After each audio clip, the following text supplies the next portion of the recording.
Doutor Lucas, bom dia, seja bem-vindo à Jovem Pan News. Mas não, Luciano, tudo bem? Bom dia a todos que nos ouvem. Estamos aqui para contribuir aí com essa pauta, né? Uma pauta recente e bastante interessante, viu? Doutor Lucas, na verdade, quais são essas obrigações legais de um motorista de aplicativo, por exemplo, um taxista, em relação à segurança e ao destino do passageiro? Ele é realmente obrigado a seguir todas as instruções do passageiro, como no caso, por exemplo, dessa cliente que eu acabei de falar agora, desse passageiro, dessa passageira. Como é que funciona? O que é que diz a legislação com relação a isso?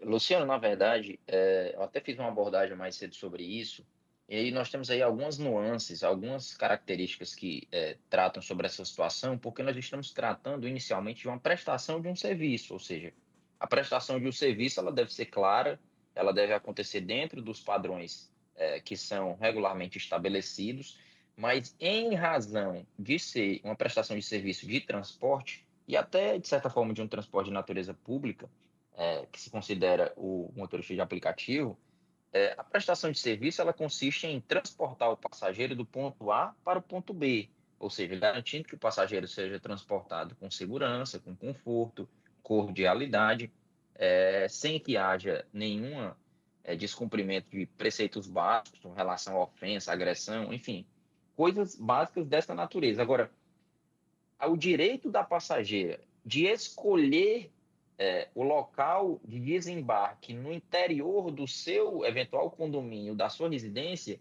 isso aí já foge do escopo da prestação de serviço, porque o motorista ele tem a obrigação de transportar a passageira do ponto A ao ponto B, ou seja, da avenida X, número tal, à rua Y, número tal. Ingressar na residência, aí já seria uma cortesia do motorista, ele não tem essa obrigação. Caso ele deseje fazer essa cortesia, o que pode acontecer em alguma situação de excepcionalidade, que existem exceções, ou seja, tratando-se de uma pessoa com extrema doença ou com uma dificuldade de mobilidade, ou uma pessoa de uma idade bem avançada que não tem condições de se locomover com naturalidade, então o motorista pode, em certos casos, conduzir essa situação de modo a fazer um desembarque mais humano, um desembarque especial nessas condições. Mas a obrigatoriedade, só pelo fato de que a passageira queria que ele fizesse o desembarque dentro do seu condomínio, isso não existe, tá? Agora, doutor Lucas, no caso específico que nós falamos agora, teve agressão física contra o motorista, como foi descrito aqui até pelos noticiários, pelas notícias. Qual seria a resposta legal que o motorista podia tomar imediatamente? Ele E fez queixa de injúria. Foi adequada mesmo ou não poderia ser outro tipo de crime, por exemplo, agressão física diretamente, doutor Lucas? a injúria em si, ela consiste numa ofensa à dignidade da pessoa, o seu decoro. Mas há uma previsão específica no parágrafo 2º do artigo 140, que dispõe sobre o crime de injúria, que acontece um acréscimo de pena quando existe violência ou vias de fato. E aí a gente já pode enquadrar essa condição em uma injúria com violência. Porém, desde que a investigação conclui e apresentem provas robustas nesse sentido, pode se enquadrar em uma lesão corporal, tá? É possível que, em determinados casos, não aconteça somente a injúria, mas também uma lesão corporal. Por isso que deve ser feita uma análise criteriosa com relação a isso, mas nós podemos destacar nesse cenário concreto a importância da utilização de um mecanismo de gravação de audiovisual, ou seja, a câmera foi essencial para registrar o ocorrido e para auxiliar o trabalho das autoridades policiais. Por isso que os motoristas que eventualmente puderem se adequar à utilização dessa ferramenta é uma segurança tanto para o motorista como para o passageiro. Doutor Lucas, o fato da passageira ter agido sob alegação de medo, insegurança, no caso aí relacionado às joias que ela transportava, pode ser considerado um atenuante no caso de um processo judicial? Quais são, por exemplo, os fatores que poderiam ser levados em conta na hora da defesa? Agora falando da defesa da passageira, doutor Lucas. Na verdade, esse é um critério muito genérico, porque se a passageira eventualmente quisesse um serviço de segurança para transporte de joias, aí seria outro tipo de serviço e não seria um transporte de passageiro comum. Então, essa não seria um argumento assim puro para eventualmente afastar a responsabilidade do motorista, que em tese não atendeu ao comando dela ao pedido de parar dentro do imóvel. Com relação à injúria, ela poderia ser amenizada se acontecesse uma resposta de uma provocação, ou seja, se ela, na verdade, se ela tivesse sido provocada, injuriada pelo motorista, enfim, esse seria um dos fatores que poderiam, de certa forma, amenizar. Mas o critério de violência urbana por si só, eu não considero que seja uma questão que afastasse a responsabilidade do motorista, a obrigação dele de estacionar ou desembarcar lá dentro do condomínio. O que ela pode também, eventualmente, alegar seria alguma alteração comportamental, um surto psicótico, enfim, alguma questão de natureza psíquica que eventualmente levou ela a esse estado de nervosismo e uma crise de estresse, enfim.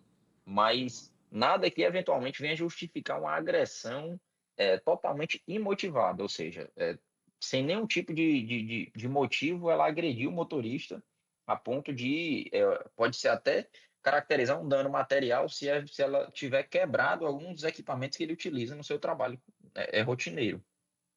O ouvinte fez um questionamento aqui, mas o senhor acabou respondendo agora há pouco com relação à gravação da agressão, em situações como essa, onde o motorista tem a gravação da agressão, como a que foi feita pelo motorista agora nesse caso. E ele até pergunta, o senhor acabou respondendo, mas é importante repetir, porventura, doutor Lucas, qual é o peso dessa evidência para um processo judicial? Ou seja, a gravação pode ser usada em tribunal como principal prova, não é isso? Para comprovar essa agressão e injúria. Com toda certeza, é um elemento de prova indiscutível quando se tem um vídeo monitoramento integral do trajeto realizado pelo motorista e que comprova toda a dinâmica do ocorrido, desde o ingresso da passageira no veículo até o momento em que ela pratica o crime de injúria e ainda assim a agressão ao motorista. Então, essa é uma evidência de certo modo até incontestável, porque não só se houver um indicativo de adulteração da mídia, o que eu imagino que não aconteça. Mas, tendo ele já de imediato comunicado o fato e apresentado à mídia, esse é um elemento de prova, sim, muito forte. Se você ligou o rádio agora, estamos conversando com o doutor Lucas, o advogado Lucas Conrado, advogado criminalista, sobre esse caso que aconteceu em Salvador, mas que nesse momento nós temos um grande número de ouvintes que estão trabalhando, motoristas de aplicativo, e podem ter passado por alguma situação muito parecida como essa. Doutor Lucas, só para terminar essa entrevista, eu vou separar mais uma pergunta aqui de um ouvinte, onde ele fala, eu vou interpretar aqui a pergunta que foi feita por ele. Em um cenário de agressão física, como a que aconteceu, por exemplo, agora nessa queixa que foi registrada, existem outras medidas que o motorista pode tomar para buscar alguma reparação ou compensação pelos danos sofridos, seja pela via civil ou através até de outro meio jurídico? Com toda certeza. Na esfera criminal, há já uma possibilidade de composição que comportaria aí os eventuais danos suportados pelo motorista. Isso vai muito do acordo que eventualmente será realizado.